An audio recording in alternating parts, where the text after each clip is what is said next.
Hey. Yes? You wanna know what I always wondered? What? What's the difference between Marvel and DC? How am I supposed to know? It's this idiot's job, not mine.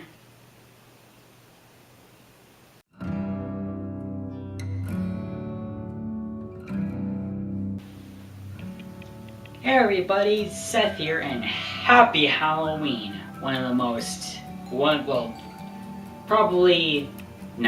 Christmas is the best. One of the best holidays of the year, in my personal opinion. I like monsters. And ghosts. Yeah, you probably don't want to know what goes on in my head.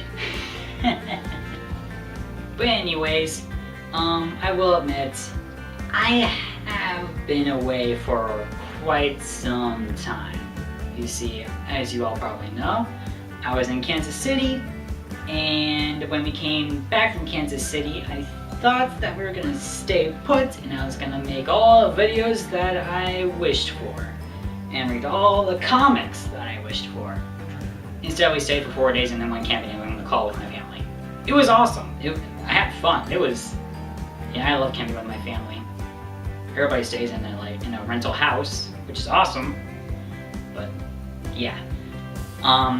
And my mom gave me and my sister the option of either going home or going with my grandma and grandpa to their place to spend time with them.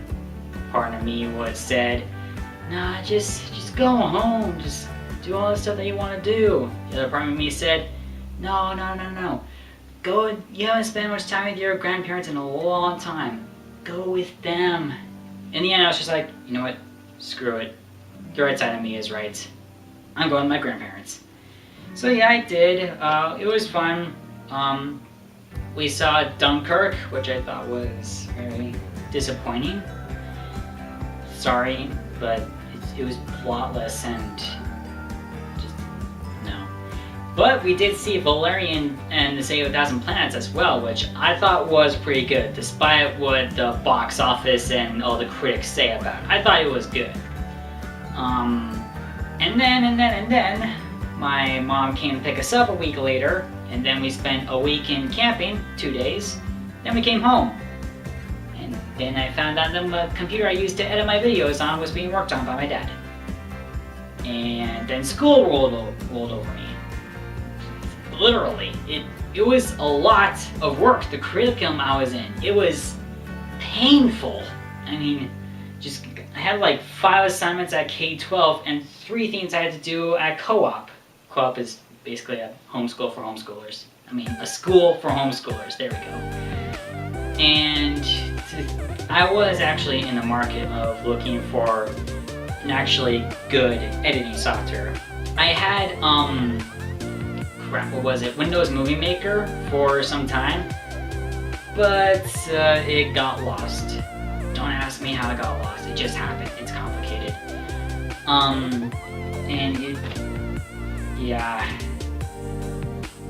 Plus some of my laziness was involved, but that's just a minor,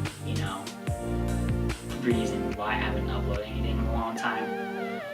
Recently I noticed that my subscriber count was getting lower and lower and lower and lower and lower and lower and lower and lower. Pretty much every week. So I decided, you know what, quit slacking, make a video. And now I am here making the video that I promised you 2 times in the past, 2 months. So yeah. I'm back, I haven't gone anywhere, I'm not dead, I'm making this video just to please you. I'm going to talk for I don't know. I haven't talked this much in any situation, so I hope you guys like this video. If you did, I'm not at the end of the video yet, so I'm not gonna say it.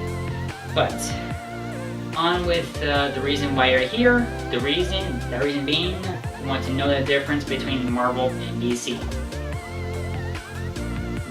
Now, I think that some of us, not all of us, just some of us, agree that comic books and superheroes are one of the best things that ever happened in this world, other than phones and lights and beds and blankets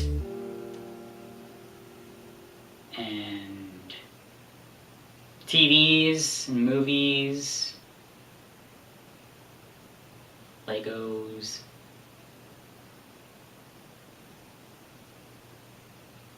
pictures. You know what I mean. So, and I have been asked before, what's the difference between these two? Which is understandable why someone would ask me that. I mean, they're both two universes and that both have superheroes in them. Also, really epic stories with superheroes and supervillains in them. And it can be a little hard to know the difference between these two. Now, they do have some similarities, but they're not exactly alike. Now, starting with the least obvious, not to sound like a smart aleck, but just, starting with the least obvious, have you ever watched any Marvel movie? It's kind of impossible not to watch a Marvel movie since they're the most popular movies now. So, I'm guessing you have. Anyways, have you noticed that the Avengers fought the Chitauri, the big aliens that rained down on New York like it was the apocalypse? And speaking of which, the whole movie took place in New York. But in DC, Batman fights all his villains like the Riddler and the Joker and Two-Face, and Superman fights Lex Luthor in Metropolis. And I forgot to mention Gotham, didn't I? Crap. Well, past is past.